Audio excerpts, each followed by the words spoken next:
មហាចេញជឿនជាតិខ្មែរថ្កើងជ័យយោសុខោលាភោវគ្គទី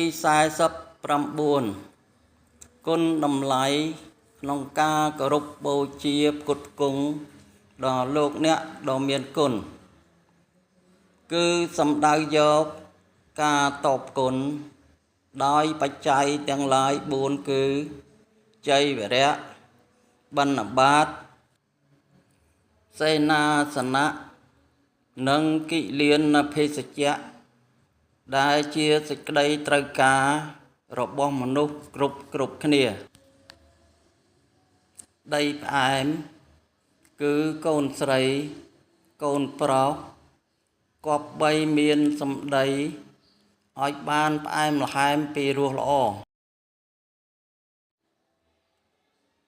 ចំពោះលោកអ្នកដ៏មានគុណដែលចាស់បុរាណខ្មែរលោកបានបង្កប់អត្ថន័យយ៉ាងនេះ